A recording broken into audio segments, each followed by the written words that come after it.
right. Well, my Bluetooth alarm says it's 12 o'clock on the nose. So welcome, welcome, welcome.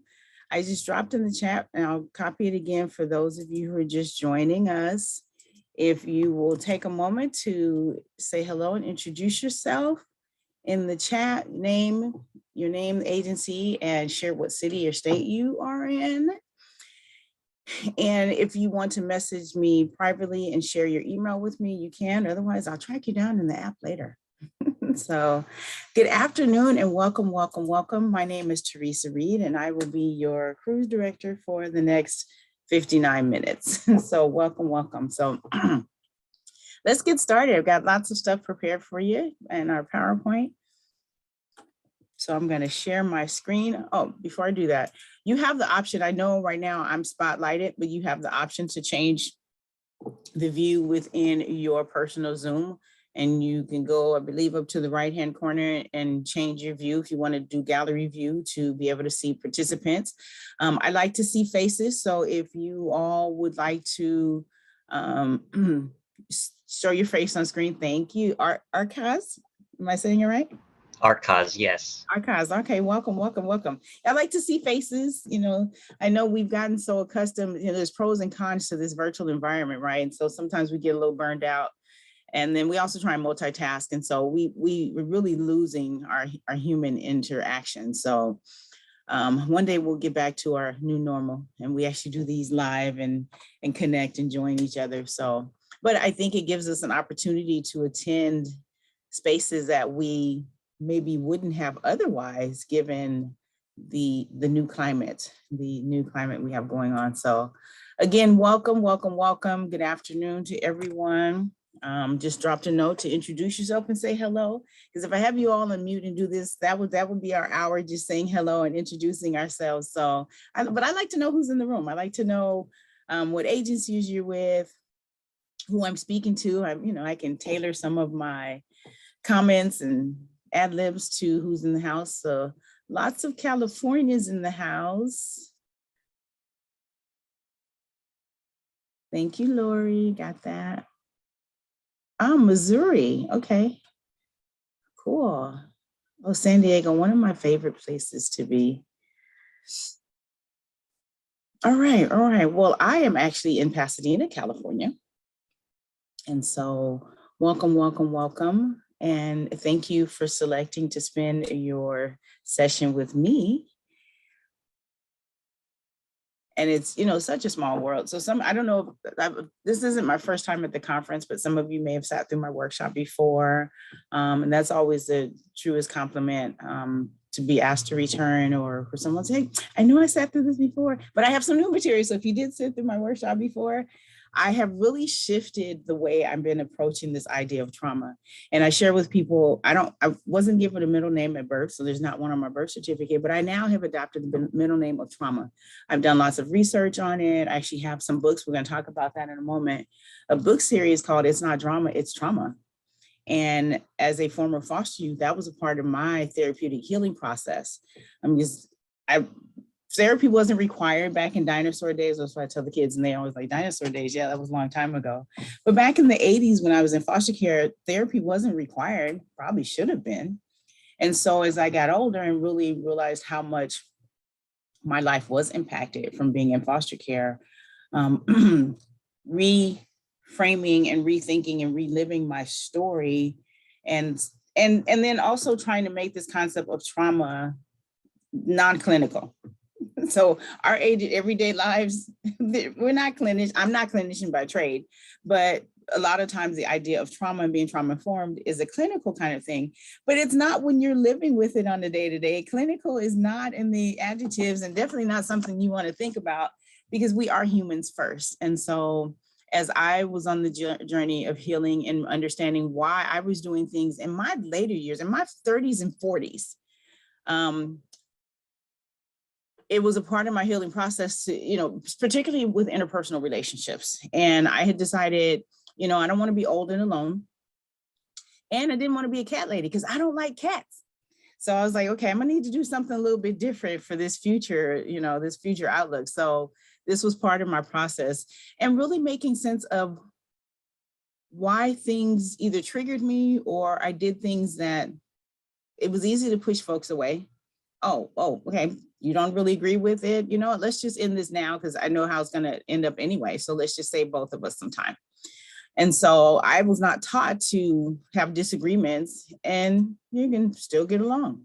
You disagreements for the moment, but you don't throw out the baby with the bathwater. So I had a new meaning to this cliche. So let's talk about this idea of trauma.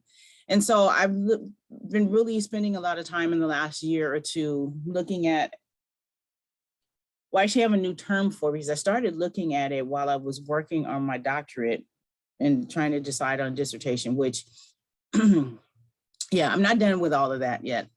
So we'll pick that journey back up, but it's still something on my list of things to do. But I was really examining what people were, all these agencies are becoming trauma informed, particularly as I worked with the school district, and it's like, they're becoming trauma informed because they're sitting through workshops. But I wasn't seeing practice, wasn't seeing things done differently. We're still saying the same numbers and statistics when it comes to youth in foster care and children in foster care. And unfortunately, my brothers and sisters in care are having greater manifestations of the trauma they are experiencing because they are having greater inputs to the trauma they're receiving. I don't know if people are Googling stuff or people putting on the internet ways to be more horrific and more abusive, and then doing things to kids that just, I really have no words for it. And so when you're encountering youth in the work that you're doing that seem to be even more challenging, yeah, their life was even more challenging than the last cohort that you worked with. So looking at how to give some strategies and some relief. So with that, let's share PowerPoint, because I'll get on my soapbox and we'll, get very personal, but I'm not going to do that. So shifting from trauma informed to trauma responsive engagement. So being informed is one thing, but what are we doing with it? So we're going to talk about what it really means to be trauma responsive versus just trauma informed. We're not throwing out the old concept, but we're just adding some layers to it. Okay, so we're going to define what it means to be trauma informed and then actually define trauma. Trauma is one of those words people, oh yeah, I know what it is. I use it all the time. Oh, but I don't really know how to put it in words, but I know what it is. It's like, okay, so we're going to give some words to actually put to your definition. Then we're going to talk about a few types of trauma and then look at trauma's impact on so many things. These are very brief bullet points, and then define responsiveness and then give you some tools. So I will be uploading the PowerPoint later to WOVA, and there's some handouts that I will be giving you for class. Oh, and I just restarted my computer, so now sitting there. So I'm not going to be dropping them in chat, but I will make them available in the app. Okay. And you're always welcome to reach out to me. So these are just our objectives: defining trauma and its impact on development and regulation, the R word. Yes. And then at the end of this class, being able to articulate the difference in being trauma informed versus trauma responsive. And then I want to share with you the elements of what is called secondhand shock syndrome and how it impacts your ability to be trauma responsive. And then learn strategies to recognize and address your own trauma triggers. Well, we're not just talking about the kids today. And then practice using trauma-informed responses when working with students, youth that you encounter. So that's my goal for you at the end of our time today. So I mentioned the books. So there's the middle one's been released. That's the first one in the series. Here's the second one in the series. Let's see, let's do that magic, that sweet spot with the virtual background. I had it. Okay. So that's the second one. So I'm actually read from it. That's why I have it in hand. But it's not drama, it's vicarious trauma. Recognizing and reducing secondary traumatic stress. And then, got excited on the screen. And then the third one is due to be released soon before Foster Care Month. And this is From Foster Youth to Foster Youth. And so, and yes, that's me when I was 13, when I first went into foster care. So I was like, how fitting to be able to put some real persons that I actually know on the cover. So, and then so I do workshops with foster youth, and we've identified our superpowers. And so that's a lot of what the book is going to be about, and kind of making sense of our experience, because a lot of times we run and hide from it, and it's something we're ashamed about, or no one has made sense of it for us.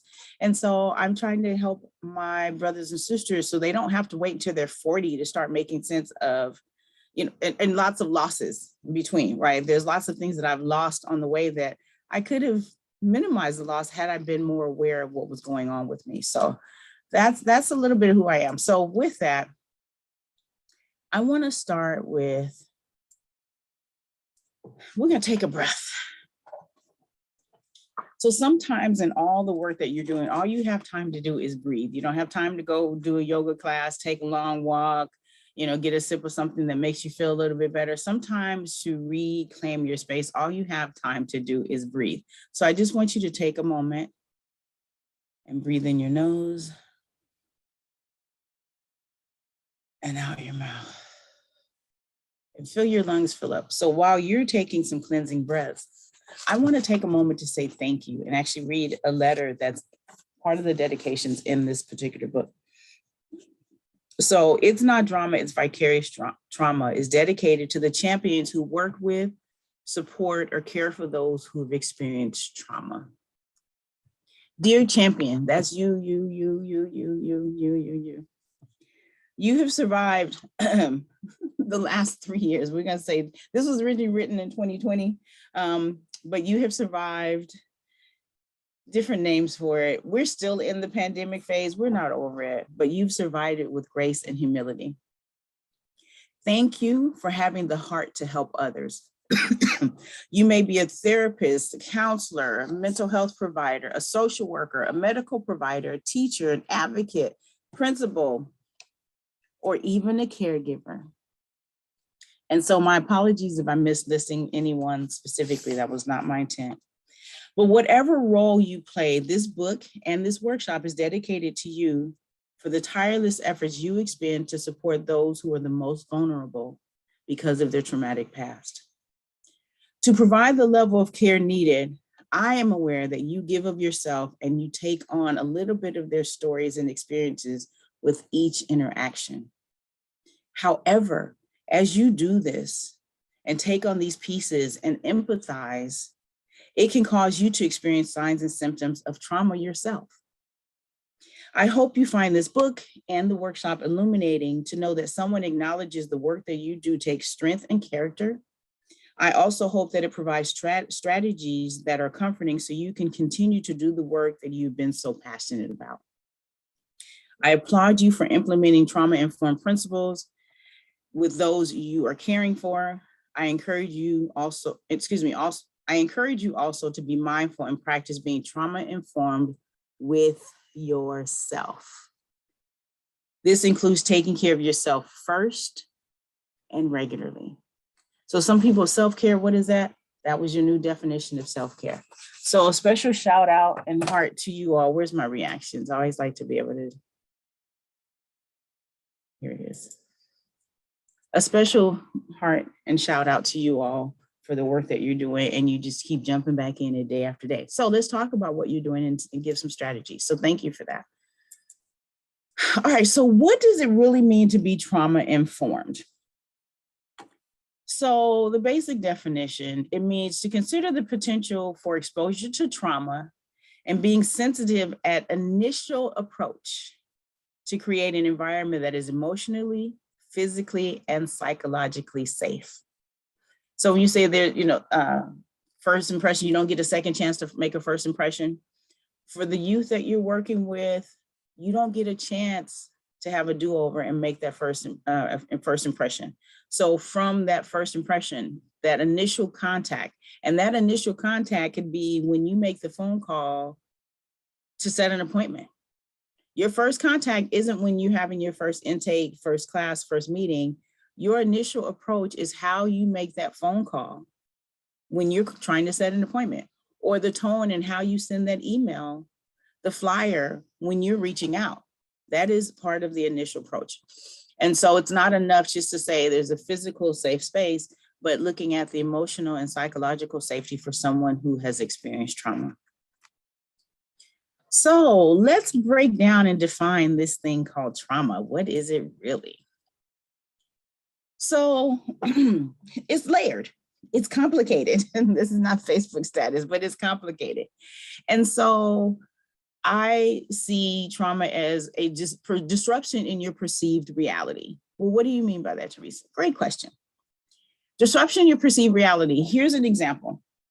I left home with the intent of being here. I'm supposed to be here at 9. Shh, don't talk about that. So I leave home at 8:40 with the intent of being at work at 9 o'clock, figuring out which route, but trying to allow some cushion.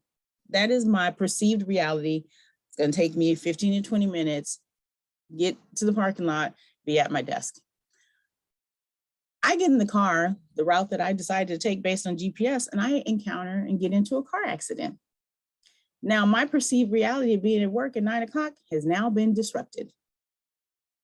I may get there a few minutes later, not at all, depending on the level of damage. However, my perceived reality of being at work at 9 o'clock has now been disrupted. And then it alters your sense of well-being. So again, let's use the analogy of the car accident. I'm gonna try not to get too emotional here with you. We'll try and keep it a little more surface. But the idea of a car accident, your sense of well-being is now altered. Now you're worried about being late to work, what your boss is gonna say. You might be in shock, depends on how significant the car accident, or your brand new car and it's scratched up and it's dented. Or, you know, right now you don't feel anything, but are you gonna feel something later? Or is the other person okay? So your sense of well-being and calm has now been altered. So the situation, the event, it could be a one-time event, or it could be a set of circumstances. Hopefully with the car accident, it's not a set of circumstances, it's an accident is at one time. However, trauma can be for our young people experiencing domestic violence. It could be a set of circumstances. Some of our children are being trafficked, sex trafficked, a set of circumstances. And the event can be either emotional or physical. We're going to talk about that a little bit because in the work that we do, we're being emotionally traumatized and may not even realize it. And in this case, AKA abused.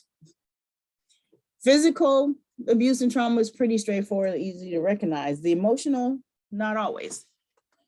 And then the trauma can represent a direct hit, like the car accident, something happened to you directly, or a threat of harm. So maybe in the workplace, you're being threatened, well, you know, if you don't continue to perform or you don't get here on time, then you're not going to have your job or you're not going to get the promotion. So the threat of those kinds of things, or depending on the people that you're working with, the clients you're working with, there can be, you know, threat of harm if you don't help them get the services they need, or if you don't stop asking me all these questions. All of that has the same effect on your brain as if you had been hit over the head with a stick. And trauma can also represent direct harm to you or threat to you or even others that you relate to. Have you ever wondered why you hear things on the news, even though you weren't there, you may not even know the people, but it still causes you to clutch your pearls is the kind of term that we use, kind of pause and just like, whoa, okay, I'm gonna need a minute. Because we relate because we are humans. When we hear about things happening to other people, our brain has the same reaction as if it had happened to us. Maybe not as intensive, but still that fight, flight, or freeze is still activated. And then how you are affected, as I just mentioned, is relative. Some of the youth that you're encountering, you know, they've lived through, their life is one big set of trauma. So when you're talking about how you experience something like, well, you know, that was normal. That was something I lived through all the time. So maybe gunshot sounds don't bother me because that was just kind of what we dealt with. For our children who are trafficked, the idea of abuse, sexual abuse, it's hard for them to see the ills of sex trafficking because all of their life they've been abused in some form or another. So that's our written definition of trauma. Any questions? I know we're kind of going on, but I do like to entertain questions. I will ask if I'm talking, you have a specific question, you can chat it to either Ryan or Daniel. Or you can use the raise hand feature in Zoom, and then that way it will pop up. I can get to a comfortable pause, and then I can address your questions, okay? All right, so a type of trauma that I wanted to talk about, and that is called collective trauma. Means collective, we are all, let's see, how many of us are in here? There's 62 of us in the room. We are all experiencing this together. We're all impacted by it collectively and individually. So how it shows up for us individually is relative. How it shows up depends on your sense of community is going to also be relative. So let's break down a little bit on collective trauma. All right. So collective trauma is the impact of a traumatic experience that affects and involves entire groups of people, communities, or societies.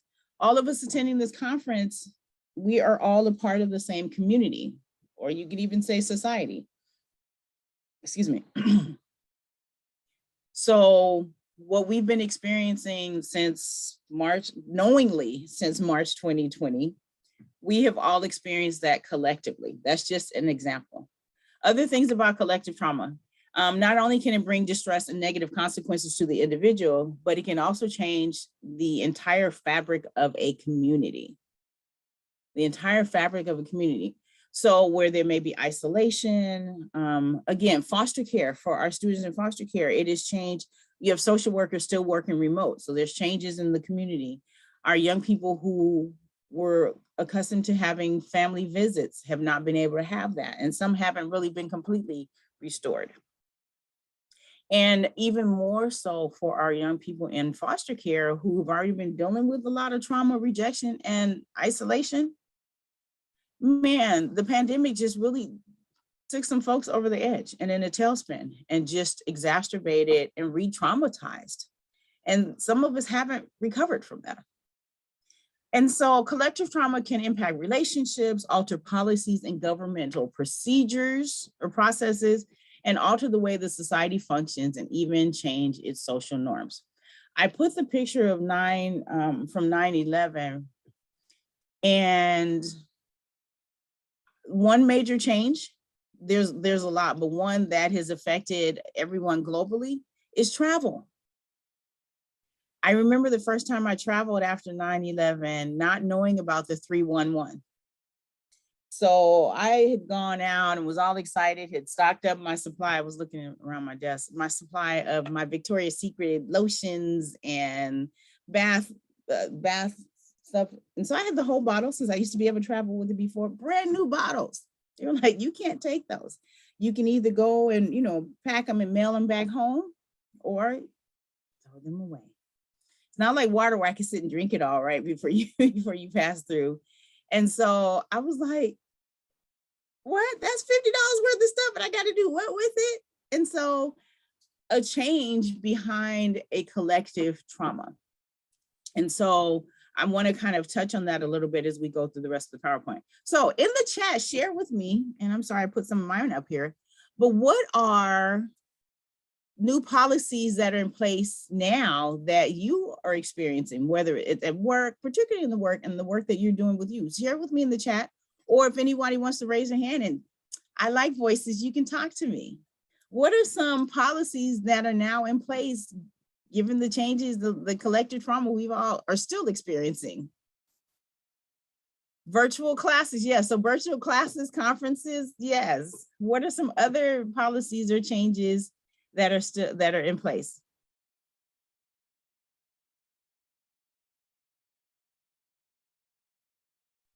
The vaccine. Yes, to vaccinate, not vaccinate. How many boosters, how many layers, all the different kinds of things. Yes, and I mean, and that was a global requirement. Fewer social events, yes. Mask and negative test requirements to participate, yes. To go to a concert now. They still haven't done anything about making the seats wider apart or bigger, but that's another challenge we have to overcome. But I know people who still don't go out to restaurants because they're still not feeling safe and comfortable. So yes, this idea of collective trauma, it is showing up where that's affecting us in large ways. For me, things like Google Voice, I'm loving that. I'm like, where was this before? So I don't have to give out my phone number all the time, but I can use it. And then it transcribes messages. So I can get text messages. So I'm staying abreast. Oh, absolutely, Lauren. Increased anxiety. And then the idea of working from home and not by choice. So then that increases the anxiety. So absolutely. For us, this idea of VPN, I forgot the acronym, but where you have remote access to your networks at work, because for example, if we were going to punch in our time cards, we had to be here at school. Oh, by the way, I work for Pasadena City College. So like at school, where are you? So we had to be on campus to log in our hours. Well, with this idea of the VPN, we can now access our documents that were saved on our networks, and we could actually go in and do our timesheets. Medical insurance policies and codes for covering, virtual psychotherapy. All right, so very specific. Requirements for being in the same state as provider. Interesting. Okay. Well, even just the idea of virtual therapy, that was something that was so unheard of. We had to go and sit down and lay down on the couches before, but now you can actually get assistance virtually. There's pros and cons to that, because for some, that's still anxiety provoking, still needing that contact.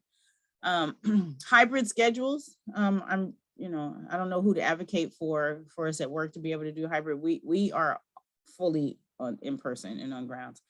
For us, we still do weekly COVID testing. And at one point it was absolutely required. Now it's optional. And then the online classes, virtual classes, and exchange of information, all because of this collective trauma. There's some benefits of some of the policy changes. Some of them can be overwhelming. So let's talk about another type of trauma, and that's emotion abuse, as I mentioned to you all. And this is something that I wanted to bring up because it really affects us in the work that we're doing, and we don't maybe not even realize it. So what is emotion abuse? So it involves words, acts, or omissions that harm a person's emotional stability or mental health, causing behavioral changes. And behavioral changes could represent so many things. You stop showing up at work. You no longer engage with folks that are abusive to you, talking unkind to you. Okay, so in the chat, what are some ways you are experiencing emotional abuse in the work that you're doing? Anybody? And you're welcome to unmute and share, or to put in the chat. What are some ways that you might be experiencing forms of emotional abuse?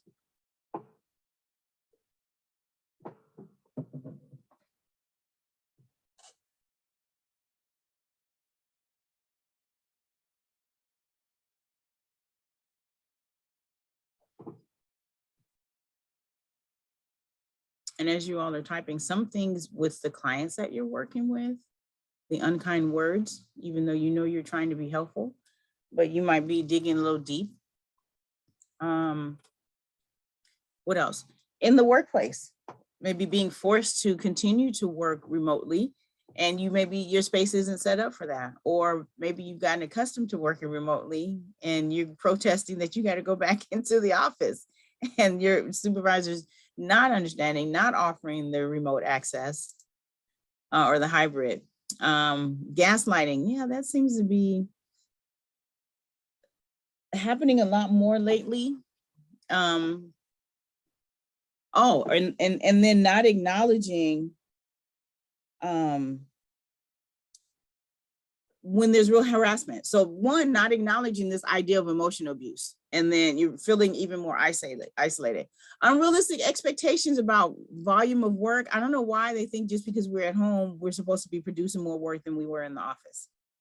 Or the other thing I noticed is when did we get to the point that I was listening to a podcast from some school, Empowering Public, I don't remember which one it was, but we were talking about the fact that when do we go from working outside of our 9 to 5 hours and feeling like we had to be on call all the time?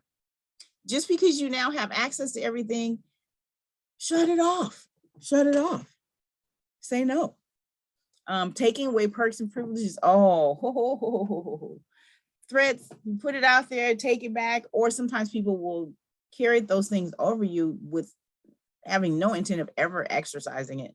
I love it. I'm seeing not acknowledging and minimizing the work that you do. Absolutely. That's called withholding affection. When someone isn't appreciative of the work that you're doing, simple things like saying thank you go a long way. Yes, it's my job, but it's nice to be acknowledged because, man, there's so many people that yes, it's their job, but that's not what they're doing. Remote work causes insecurities and worries if you don't get the nuances. So yeah, maybe depending on the work that you're doing, it's hard to read certain kinds of things virtually. You're missing elements of your work, and then omissions and isolation. So yeah, and then there's some assumptions that, there's just parts of your, or excuse me, either assumptions that there's part of your work that you don't need to be doing, or continue to do parts of your work that really should be eliminated because you're working virtually. Oh, thank you, Angelina. Absolutely, asking people to do more work with no compensation and support. I was in a meeting this morning, and we were just talking about titles and how most of us have dual titles. I see you all were kind of very slim in your titles that you submitted, or that might be what your title is, but the work that you do could be in multiple areas. Yes, but with no compensation or support. And sometimes that support is the support of regularly meeting with your supervisor to do check-ins. And so I also want to encourage you, as you're sharing some of these things, thinking about what are things that you can do yourself or in your environment amongst your colleagues. We're going to talk about that. Refusing to acknowledge best practice and to update research within program development for youth. And that's one of the major principles of being trauma informed. Imagine that, right? Anger transference from superiors. Stuff trickles downhill, y'all. So yeah, and then there's not much you can do about it, and you feel like you have to take it. And then, like, who are you supposed to go to for that harassment when it's the supervisor that you're supposed to go and report it to is the one that's bringing it down on you? Yes, and then not feeling empowered to do. You're not feeling empowered to do anything about it, and that's a heavy burden to carry. It's a heavy burden to carry. All right, so thank you all for sharing, and it's important for us to acknowledge. So you all are being traumatized even in your work while you're working with those who are experiencing trauma. So I want to get through, make sure I get some strategies for you. All right. So here's some examples. Invalidating, you all kind of talked about that, not acknowledging or minimizing what you're doing, verbally attacking you, again, because stuff trickles down here. They may have gotten yelled at by their supervisor, and then now they're yelling at you. Isolating. Working remotely can be isolating, you all. Maybe you're used to spending time, even your annoying coworkers, you miss being able to spend time in their presence. But then also the isolating is you may not have quick access to technical assistance or the assistance and support of your supervisor, where maybe you used to be able to just go right next door and ask a question right in the moment. You don't have access to that. Extremely pressuring you, kind of to something Angelina was saying, in the pressure to do more work without compensation, or okay, we're working on it. Yeah, are you really? How about you fix that and then give me the work to do? Yeah, that's not how that works. And then withholding, you mentioned that, withholding affection, appreciation. Those are all ways that we are being affected in the work that we're doing. Even when your clients, they get up and run out and don't say, oh, thanks for a great session, thanks for the class. Those are all forms of withholding. All right, so you may see or experience these kinds of traumatic responses based on the things that you've been experiencing. And I just want you, if you're comfortable, this is optional, but just observing some ways that over the last couple of years, have you found yourself either having a loss of temper, and whatever that looks like for you, because it's going to vary, maybe being a little more irritable or even defensive, then your fight, we're talking about the fight, flight, or freeze, your fight has been activated. Or have you found yourself being more avoidant with your clients, with work, higher levels of anxiety, and someone mentioned that in there, or fear? Lots of uncertainty. When is this going to end? If I choose to stay remote or fight for that, am I going to lose my job? How is that going to relate? Or when we go back in person, and we drop the mask and the social distancing, you know, how is that going to affect my health? Do I want to do that? Are they going to lax on the sanitizing? You know, there's still lots that we need to still be doing around that, you all. And if those are kinds of things, then maybe your flight has been activated. So I just want you to share in the chat if you want to, you know, have you found yourself being activated, your fight, flight, or freeze? And then freezing, it feels like numbing. It's like, okay, I'm doing this, I'm here, but you know, or feeling detached from your work, from your connection with the youth. Or have you found yourself just giving up very easily? It's like, all right, whatever. Okay, if I don't have to, then fine. So just in the chat, share with me if you found yourself over the last couple of years experiencing any of these. And it's purely optional, but just wanted to kind of share, because a lot of times we recognize it in our clients, but we don't realize where we have been activated. And yes, you all, as big as your S's on your chest, as superheroes working in this field, you do also experience some of these things. Okay, some of you see the freeze. Yeah, absolutely. It's like, all right, what's the absolute minimum? I found myself being a minimalist sometimes at work, and that was not my way before. So thank you, Nicole. Yeah, so all of the above at some time, depending on the situation. And because a lot of times we think fight, flight, or freeze, you know, fight, we want to do this or take off running, but it's not always that dramatic. Okay. Thank you all for sharing. And part of it is acknowledging. So let's kind of talk about, now that you know these things, what's really going on.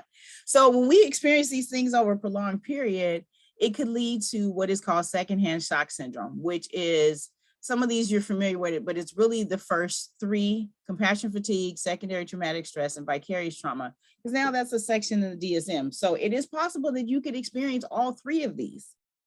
And so compassion fatigue is where you're just emotionally and physically exhausted. Have you ever gotten to the end of the day and you can just barely walk through the door and you're like, wait, I didn't work out, I didn't run, why am I so exhausted? And then secondary traumatic stress, where you internalize the traumatic experiences after listening to the stories of others. So sometimes you have to listen to stories to figure out how to best work with clients. And sometimes you internalize it and you avoid things that they're avoiding, that you might be avoiding. Maybe you talk to a young person and their parent was really abusive and you're supposed to be helping them set up visitations. But when the parent comes to visit, you're kind of sitting there with attitude. You're kind of like, I don't know that they have the right to spend time with the child, and don't even realize that you're now a little hyper alert. And then vicarious trauma is one we're a little more familiar with, but trauma from another's experience because you've heard, watched, or read. The thing about vicarious trauma is, because you want to minimize the hurt that people are experiencing, you take on a little bit of it yourself and don't even realize it. From hearing their experiences, you're like, let me take a little bit away from you. But after a while, a little bit from this person, a little bit from this, your body starts to react as if you've had PTSD, but you can't pin it to a particular event because it has been a culmination. And then there are things like burnout, chronic workplace stress, and especially now that you're working home, there's not a whole lot of separation for some of you. You're like, how do I get a sense of relief? And then moral injury, and I found this one to be interesting. So moral injury is really a deep soul wound that you experience when there's a conflict between what you're required to do and what you feel morally comfortable doing, or when there's a limitation in your capacity on something that you know that needs to be done, but you can't because of policies and some things outside of your control. You all have big hearts, big E's, so actually big E's instead of big S's, big E's for empathy on your chest. And sometimes there's a moral dilemma about what you want to do, crossing boundaries, and what you can do. And then being told no on some things that you were like, but it's really not going to cost as much. Why can't we do that to be more efficient in the work that we're doing? So the youth that you've worked with before, and even some of your coworkers before a pandemic, they were more cheery, talkative. Some of the things on the left, more socially engaging. Some of you do classes and workshops. I work at the school, so, you know, higher GPAs. We were seeing some of these things, even well-groomed. Now you might see Changes where we talked about anxiety, maybe more paranoid, depends on conversations, impatient, more irritable, even curt in their conversations with you, unkempt. Well, I'm just going on Zoom, so why do I need to comb my hair? Kids struggle going back to school because they've been so used to doing school in their pajamas. They're like, why can't I wear these to school? You can't go outside in your pajamas. And no, you should still comb your hair and be presentable. You may see more feelings of helplessness and despair. And again, because we're still in this collective trauma, you all. So you might see reduced GPAs for some of the youth that you're working with, and higher levels of anxiety. And this kind of anxiety is what I call what's called hypothetical worry. So what can you do when you're working with someone that has such increased levels of anxiety? You can encourage them to work on the things on the pink list on the left side, things that are within their control, and maybe helping them define what's in their control. So this is your first strategy, helping them to define what's within their control and focusing on that. Things like building their resiliency, focusing on what's important to them. Let them, encourage them, well, what is important to you? And ask them. They can control things about their diet, their routines.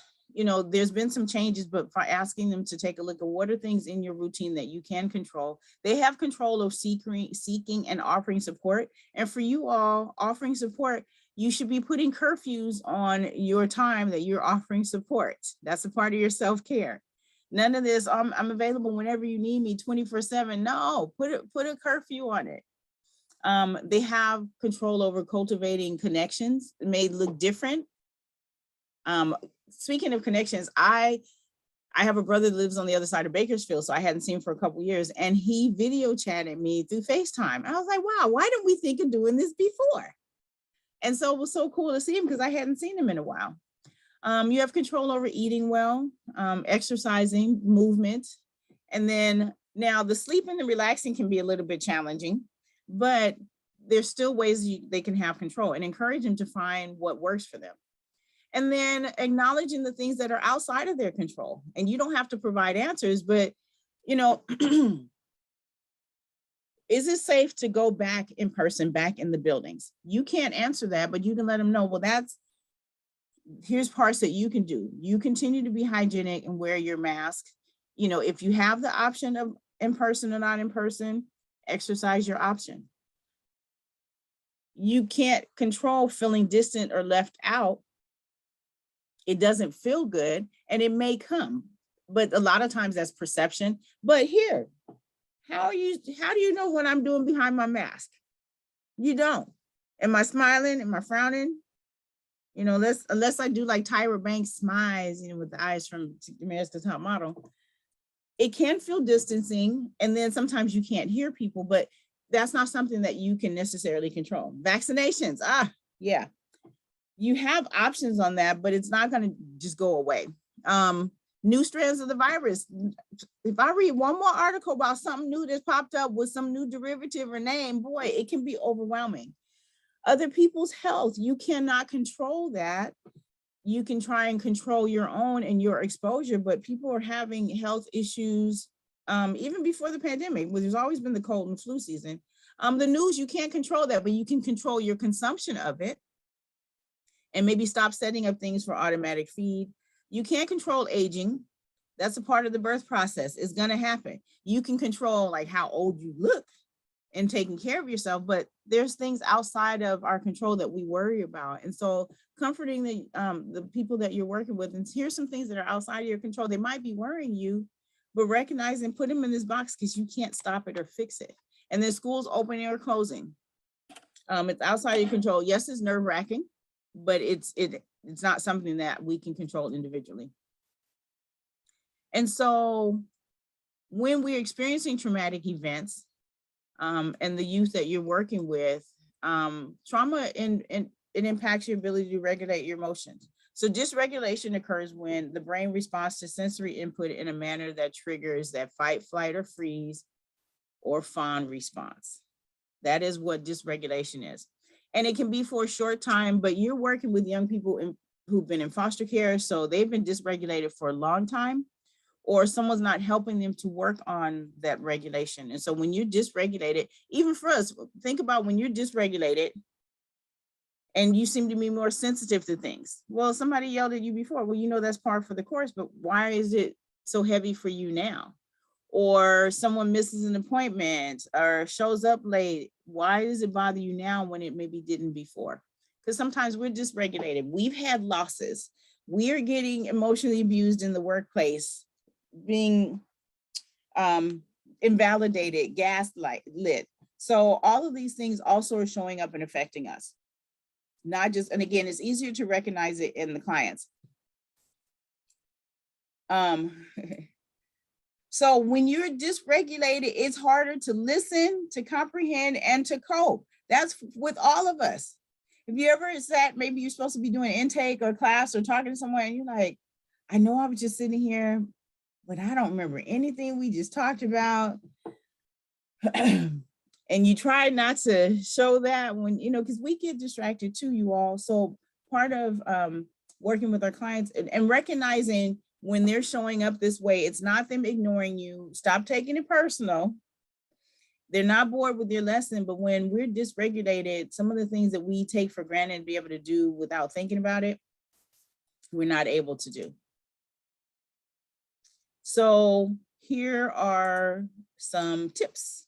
So we should supporting, and I still say students, supporting youth after trauma. So learning to respond versus react. And then we're going to talk about these pieces. So reacting, what is reacting? Reaction is an emotional subconscious decision that is made without considering the consequences, usually in haste. So it's not being sensitive at initial approach. You just kind of move about the cabin, or what we call knee-jerk reaction. You know, whoa, you said something, what? Just kind of flying off the handle. But when you respond, you're conscious in the effort that that you're taking. You actually take a step back. You breathe, make sure what you're seeing is what you're really seeing. Then you review the situation so that you become aware and present of what's happening, what's being said, and also being aware of your reactions and how it is affecting you. And then you attempt to figure out probable causes and consider available solutions. So you're going through this whole thought process to figure out, okay, what's happening? What's the best solution? So yes, does this take time? Yes, but not as long as you really think it does. But it's really about being conscious and present in the situation. So here's a video that I'd like to share. I love Dr. Han. So talking about what it really means to be trauma responsive. So I want you to take some notes because one of the things I'm going to ask you to share with me is, what is your purpose? All right. Hey, welcome back, everyone. Can you all see in here? I'm sorry, Daniel, Ryan. Okay. Thank you. Okay.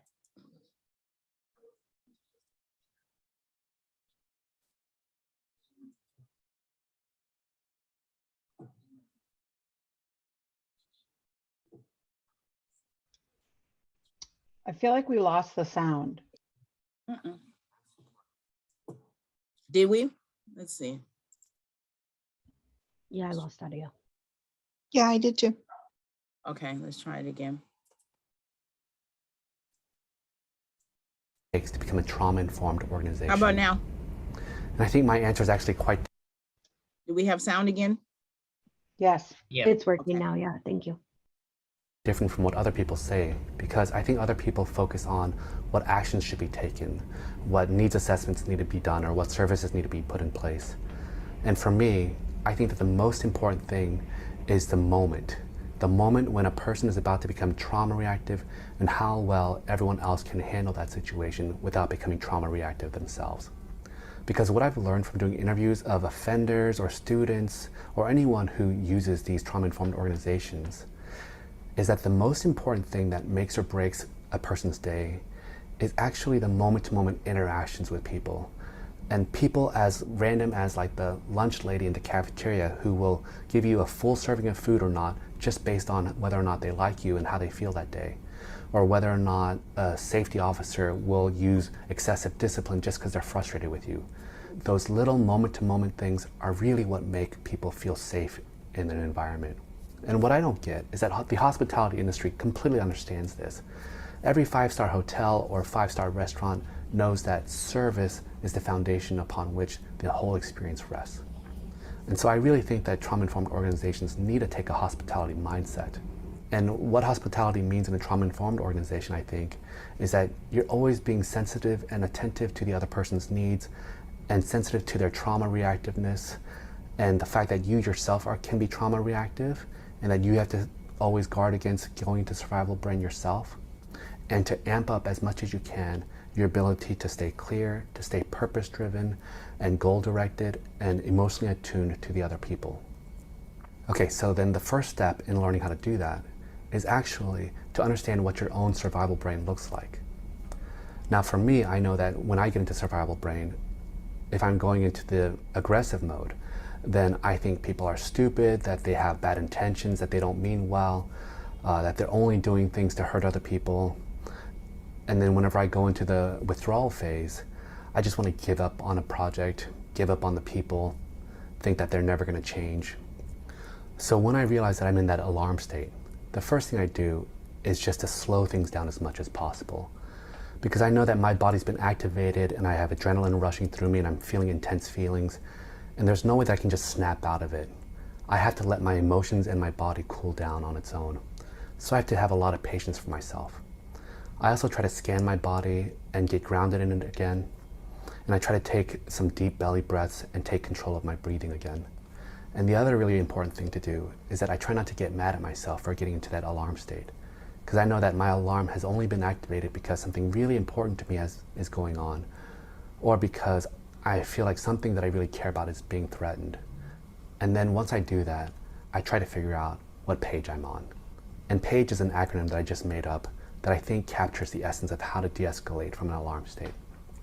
And the first step of PAGE is to really remember what my purpose is.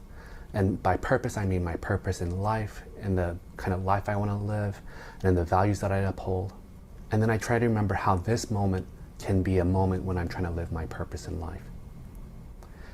And then the next thing I do is try to figure out whether I'm being emotionally attuned to the other person. Because as alarms go up, then self-absorption kicks up, and I'm only worried about how this person's trying to attack me and whether I'm getting my needs and opinions across. And so this really helps me to slow down and pay attention to what's going on in the other person.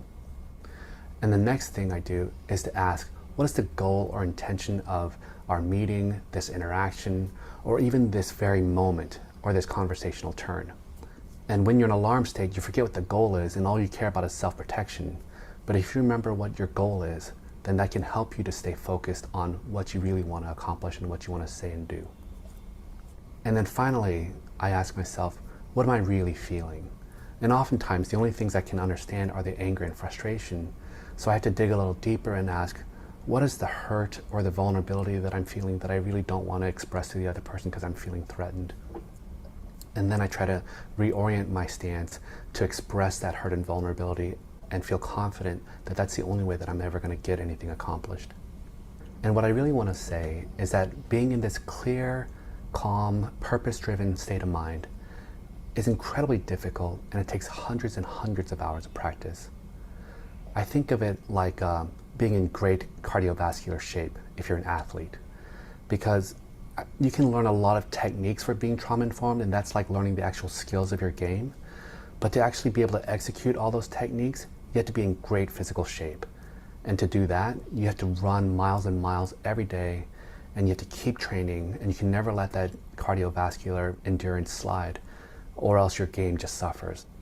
So this is really the most foundational, most important thing that people need to learn to become a trauma-informed person, and then to help your organization become trauma-informed as well. Now, after you've done this for 100 hours of practice, then you can move on to some of the techniques that we'll go over in the next videos. Thank you. All right.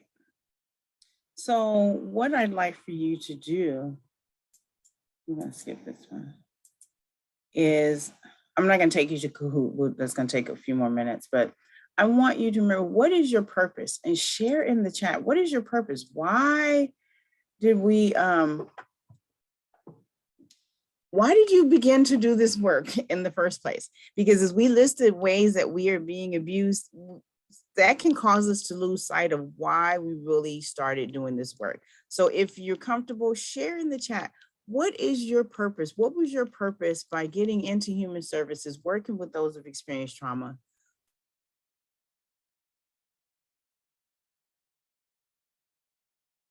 All right, I see some popping up in the chats.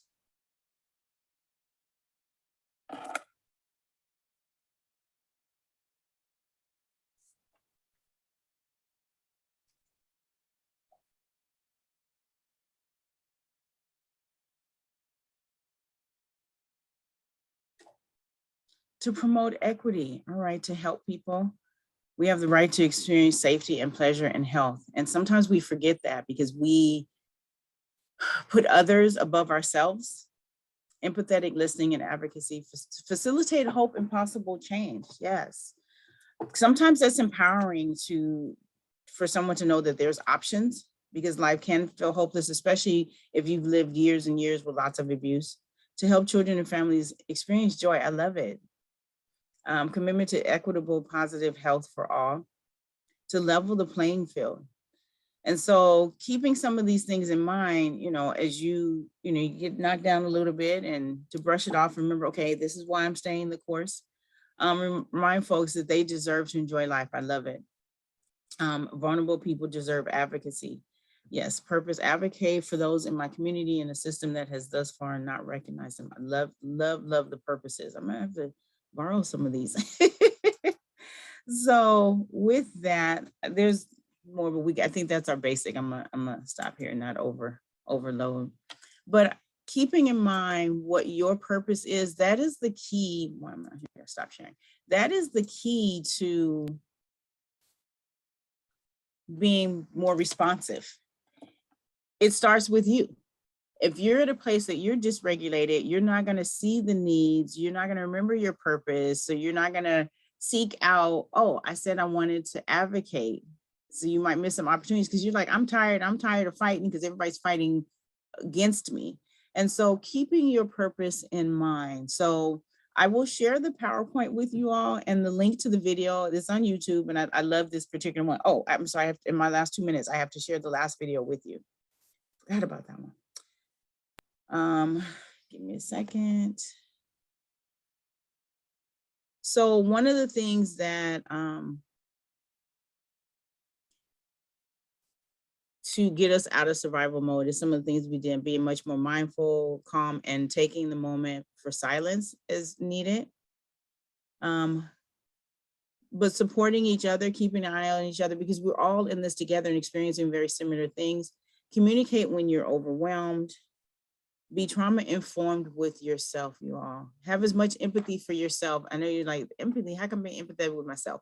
Yes, be empathetic with yourself as much as you are with other people, and make sure that you engage in self-care to stay regulated. And self-care is going to vary from person to person. But here's this last piece in terms of empathy, and I love, this is from Brené Brown, so we're going to close with this in terms of what empathy is. Let's see, did I do the sound right? Share screen. Yes, okay.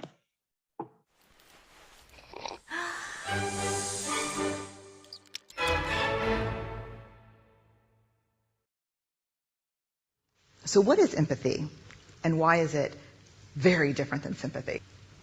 Empathy fuels connection. Sympathy drives disconnection.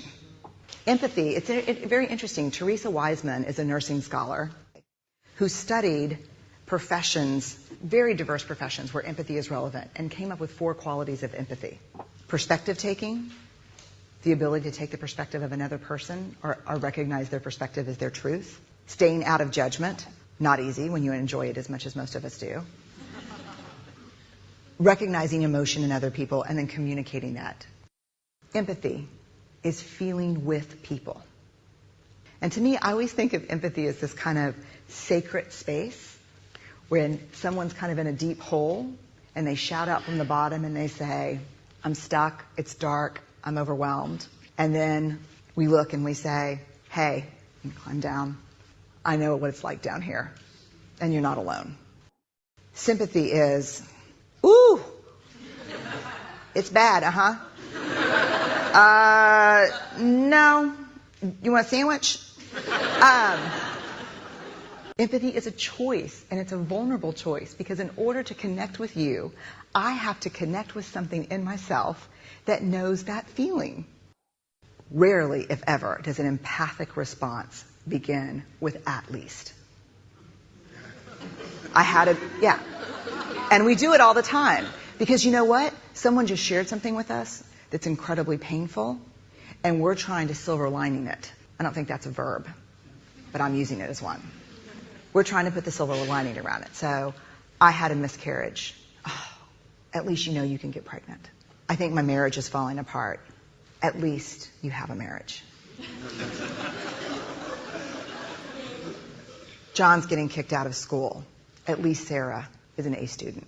But one of the things we do sometimes in the face of very difficult conversations is we try to make things better. If I share something with you that's very difficult, I'd rather you say, I don't even know what to say right now. I'm just so glad you told me. Because the truth is, rarely can a response make something better. What makes something better is connection. All right. So that is empathy. And it's about building connections, even sometimes reconnecting with yourself. So I want to thank you all for sitting in with me and for engaging interactively. Again, I will upload this to the NOVA Act. I will stay in the room for just a few minutes. I'd like to download the chat if I can do that. Let's see, show chat previews. No. Okay. But other than that, you go forth remembering your purpose, and to be sure to be kind to yourself and empathetic with yourself, and to take care of yourself. So thank you, thank you, thank you.